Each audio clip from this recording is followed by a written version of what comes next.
Welcome to the fourth and final episode of Season 2 of the Wholistic Matters podcast series, Building a Healthy Lifestyle.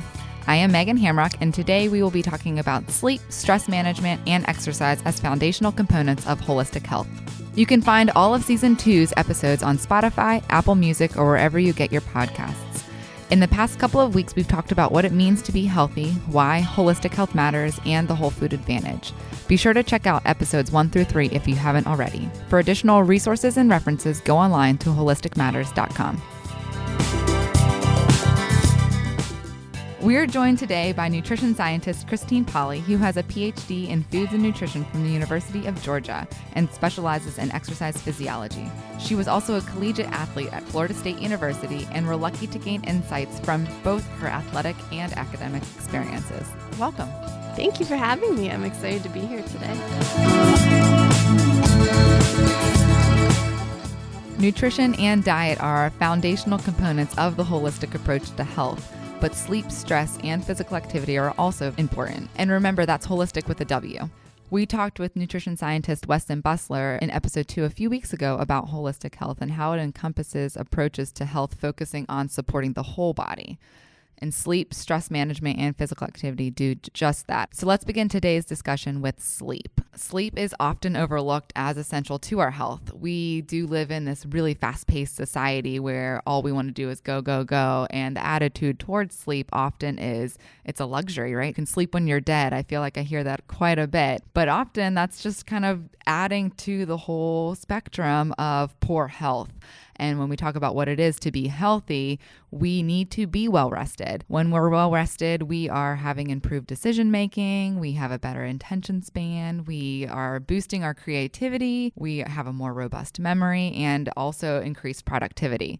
So not only do these things help in our day-to-day actions, but sleep also aids in the repair of our whole body support. So repairing our heart and blood vessels and maintaining a hormonal balance, especially those hunger hormones. And it helps to regulate blood sugar levels and bolsters our immune support. All over, sleep is where we can actually go ahead and really recharge ourselves. Yeah, and Megan, I like how you pointed out that a lot of people are focusing on you sleep when you're dead.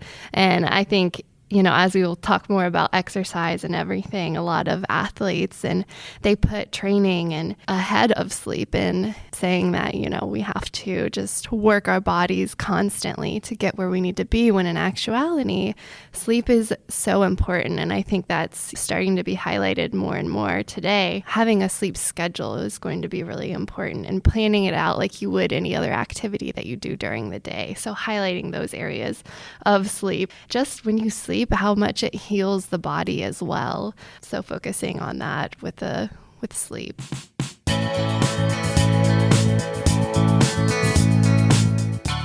So just how much should we actually be sleeping?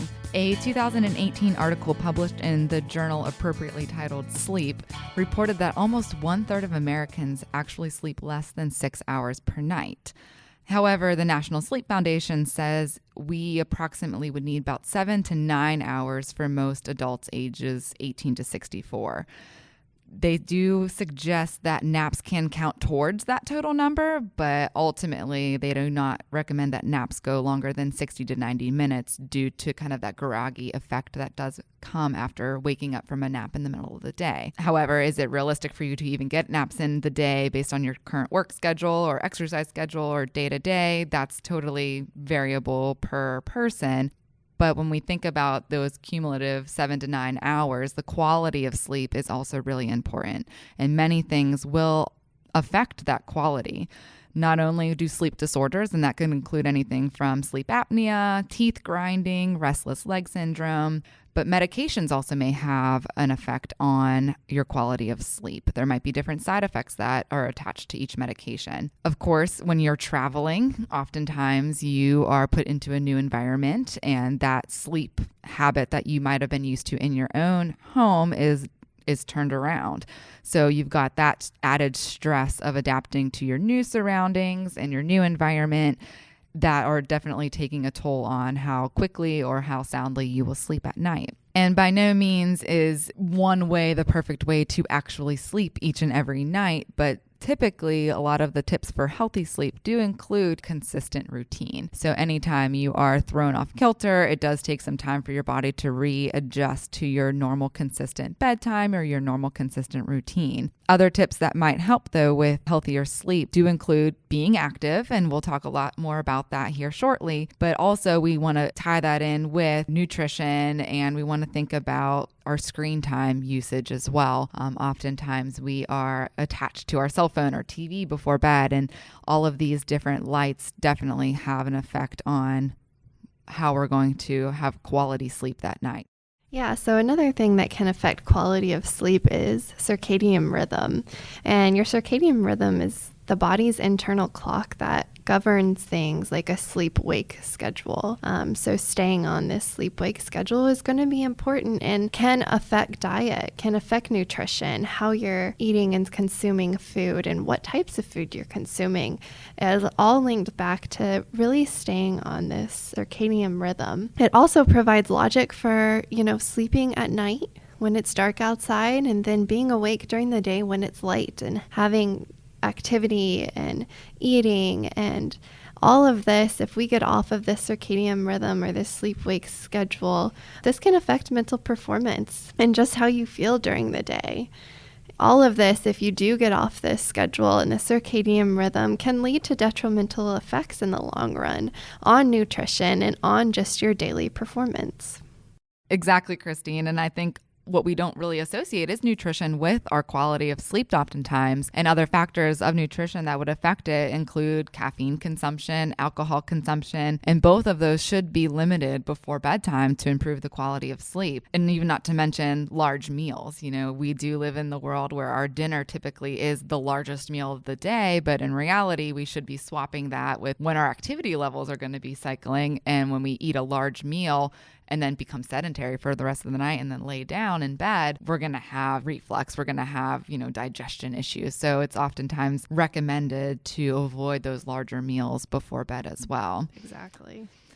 And ultimately, too, I think all of us might struggle every once in a while with getting into bed and not being able to actually fall asleep, right? So the number one thing I think most of us then do is reach for our phone or reach for the remote control, when the National Sleep Foundation does recommend that if you can't sleep, it's best to get up and go to another place and read or do something that does not include some light form until you do feel tired, and then you're able to retract back into your bed and have a better quality of sleep then with that. So all of these factors are important to consider. And of course, we look at them as a whole, but these are all individual steps or actions that we could go ahead and take each and every day to improve our quality of sleep, to rejuvenate ourselves. Exactly. And I'm even guilty of taking my phone if I can't sleep and looking up stuff on the internet. But even the apps that they have out there today, and some of these apps are like for meditation and for to try and help you sleep. And if you do turn on one of those apps, just make sure it's a good distance from your visual sight, and you're just really listening to the words, and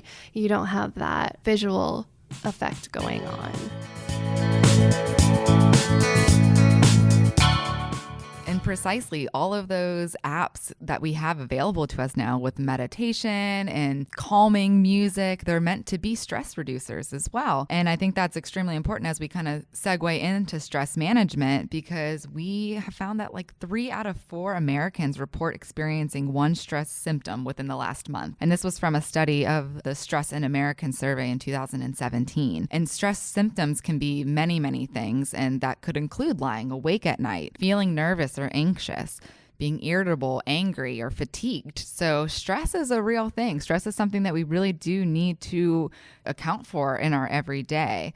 And the Cleveland Clinic defines stress specifically as the body's reaction to any change that requires an adjustment or response. So there is good stress and there's bad stress. So a lot of times we hear that fight or flight mechanism. So when we think about stress being positive, it's helping us stay alert and it's helping us respond to the situation, but it then can turn negative after this is a continuous feat on ourselves that's becoming fatigued and there's zero relief in the process. So oftentimes we see those symptoms with effects of stress, including headaches or muscle fatigue, muscle tension, anxiety, restlessness, overwhelmed sensation, socially withdrawing from situations, Nutrition can be affected as well when we're stressed. We either overeat or undereat. So there are plenty of areas where stress has a primary effect, and just even that segue in from sleep is an important thing to notice, because ultimately unmanaged stress can lead to chronic states of health. And we see that stress is being more and more studied today as a potential avenue of where we can really make clear-cut changes to our lifestyles in order to live a better quality of life. And some of those tips that help reduce stress, everybody's going to have their own idea of how they would like to reduce their own stress. But, ideas do include anything from using humor, as an outlet, laughing, and just different hobbies. Everybody has a different hobby that they like to do. And as long as it brings joy and a sense of excitement into your life, those are wonderful ways to reduce stress. We did talk a lot in a few episodes about mindfulness as a relaxation technique. And that, not only is just being, mindful of the situation that you're currently in, that's mindful with one word, but also, meditation, those apps that Kristine mentioned. There's plenty of resources and outlets today that we do have access to, which is wonderful, because these are all ultimately forms of self-care, right? We do need to be caring for ourselves. And I think one that is used ultimately a lot is exercise. So, and I know we're going to talk a lot more here about exercise, but it doesn't need to be, going out and running a marathon. It can be just taking a walk or finding some type of outlet for sweating it out, if you would. And that's also seen as a really positive thing. And, we can't always change our environment, but how we respond in all of these situations is really important when it comes to stress management. And I think exercise is one that I want to dive more into with our expert here, Kristine.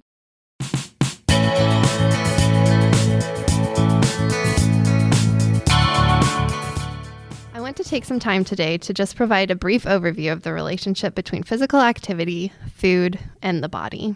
Nutritional support for physical activity is different for different types of athletes. So whether you're a professional athlete or just simply supporting a healthy and balanced lifestyle with regular physical activity, nutritional support is going to be important. Different types of physical activity, mainly endurance-based activity versus resistance-based activity, may require different nutritional support. And this is because different types of exercise induces different physiological effects in the body. So what is happening in the human body during physical activity? So different things are going to happen depending on which energy systems you're using. So first, if you're doing an all-out sprint, you're going to be tapping into your anaerobic capacity. So anaerobic meaning does not need to utilize oxygen.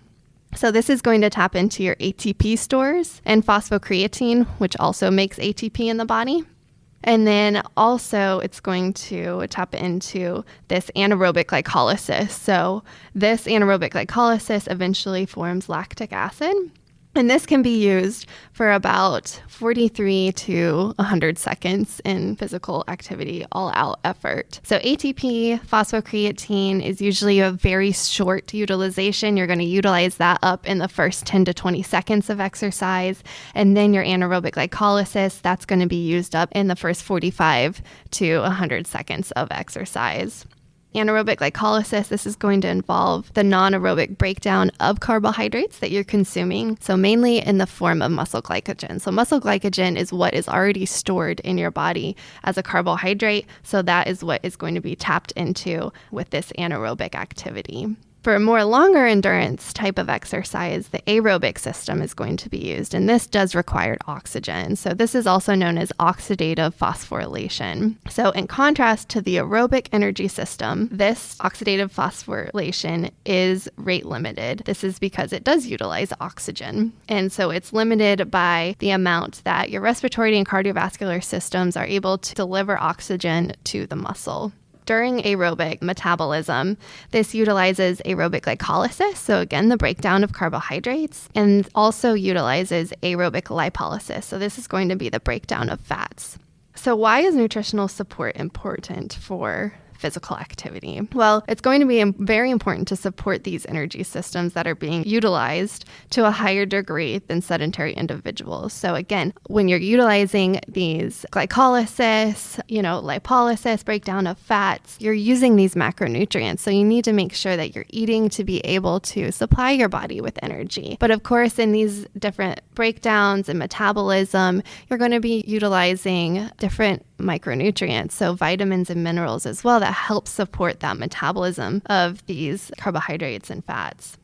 And it's important to highlight, too, that whole food nutrient-dense foods are going to provide nutrients that you need. So they're going to be a lot better, than these processed foods that have a lot of nutrients at lower amounts than what you would find in a whole food. Processed foods, they have these nutrients ultimately kind of processed out and at lower amounts. So again, it all comes back to making sure you're eating a whole food nutrient-dense diet and supporting your body for the energy that you need, especially during high physical activity.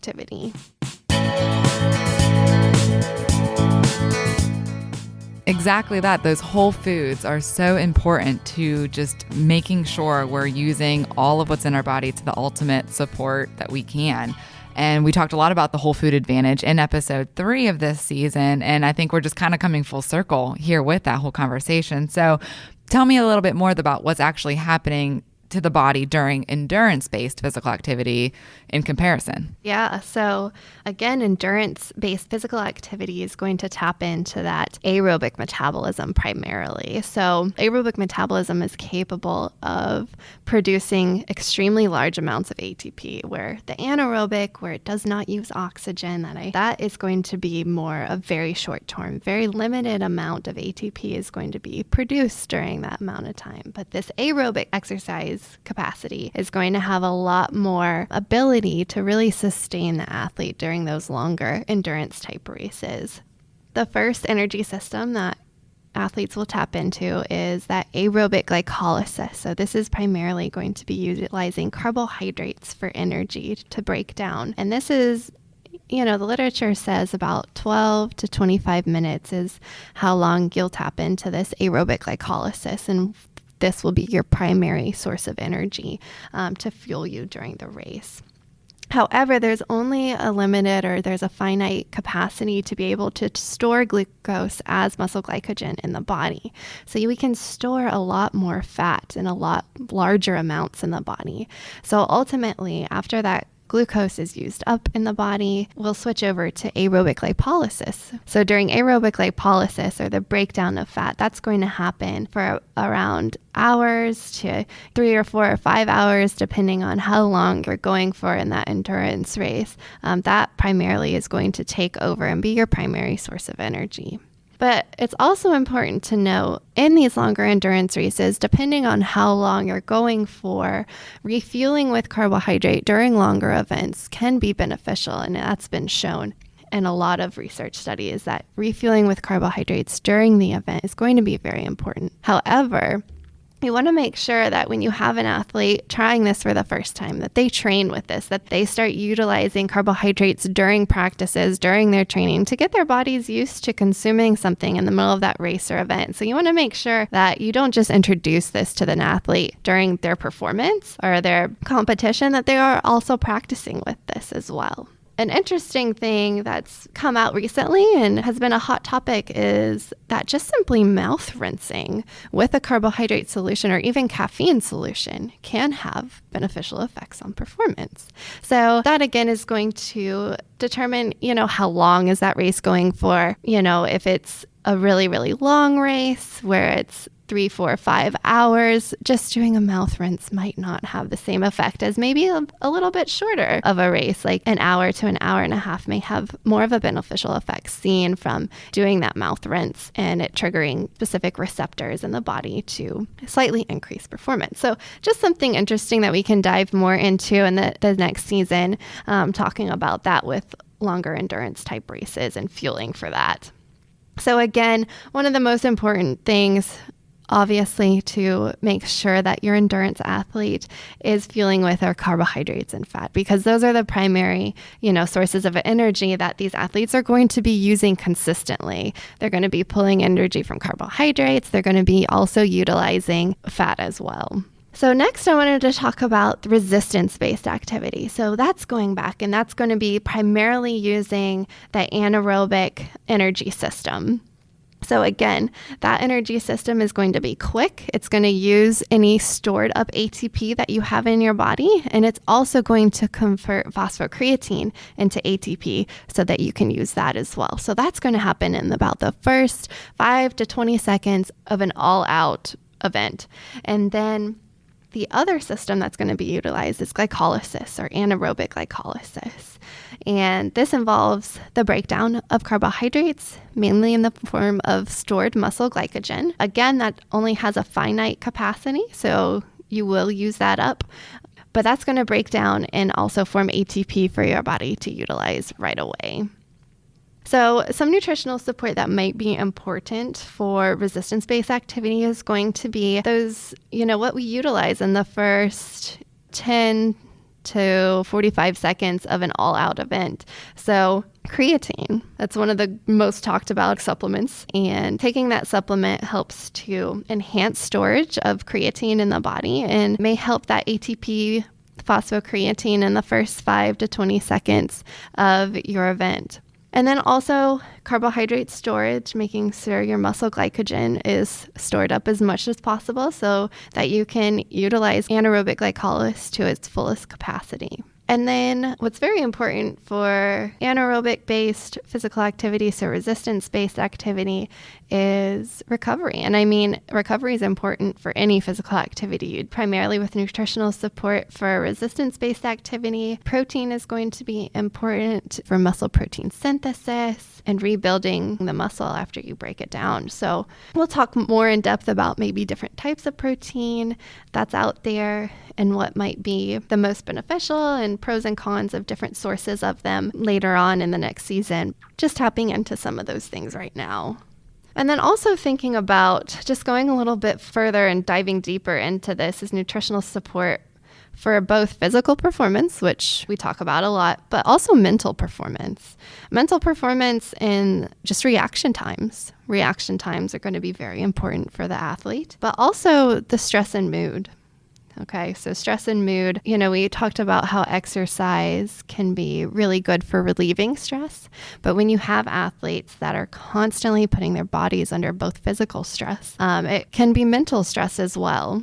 We'll also dive more into supporting nutritionally athletes for training and then performance and then recovery. So these 3 different aspects we want to highlight. So not only what you think about right away, which is performance and recovery for athletes, but also how can we support them nutritionally day in and day out with just their training. It's important to recognize progress by listening to your body and acknowledging when you feel good or recover better as a result of certain lifestyle choices that you're making. So really sitting down with your athlete and talking about how you can start to listen to your body and really tap into that because, with this fast-paced world and everything, moving so quickly, people forget to slow down for a minute and really try to listen to what their bodies are saying. So I think that's really important and can be even more important with somebody who's an extreme athlete and needs to know and really listen to their body and get a sense of what they need. And this can also, you can reach out to other people, whether it's like a lifestyle coach or anything, to really recognize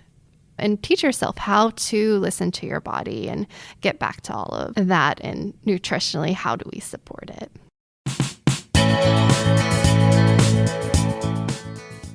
Kristine, you really hit home on so many points that I think we've talked about throughout this entire season, especially when you're talking about working with experts in this field. As me, as the weekend warrior, per se, glycolysis is probably something that's coming to mind and how I'm going to refuel my body for different lengths of exercise that I might be doing. And I think that just really brings home that message of, where we talked about in episode 1 of doing your research as like step number 1 as to what exactly do I need to be accounting for in my healthy lifestyle journey. And then really just doing that homework to figure out how am I going to be able to be the best person that I possibly can be within that exercise routine that I'm hoping to start. This is all just part of that whole goal setting process, and everyone's going to have a different point of entry. And I'm really grateful to have all of this expertise here. Exactly like you said, your weekend warrior, you're tapping into an increased metabolism as well. So just making sure you're eating correctly for that increased utilization of energy that you're having to get from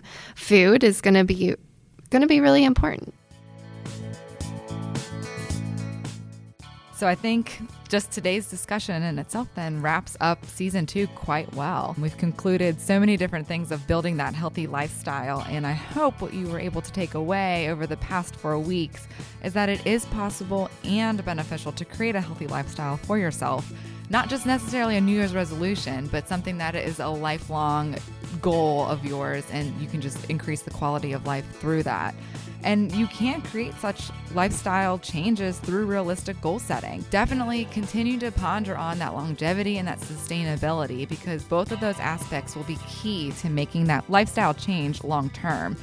And as we've pointed out just today, with all the different aspects of health, there's not just one form that's going to support your whole body. So that holistic approach, that's holistic with the W, what do we need to make sure we're doing? It's not just exercise. It's not just sleep. It's not just nutrition.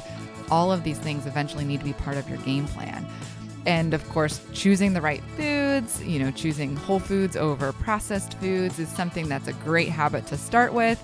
But we just need to think of this whole spectrum, and ultimately then we'll have reduced stress and better sleep and better exercise and nutrition, and all of a sudden we have this healthy lifestyle that we were aiming for this entire time. So thank you all for listening, and don't forget to check out WholisticMatters.com for more resources on nutrition, healthy lifestyles, and the holistic approach to health.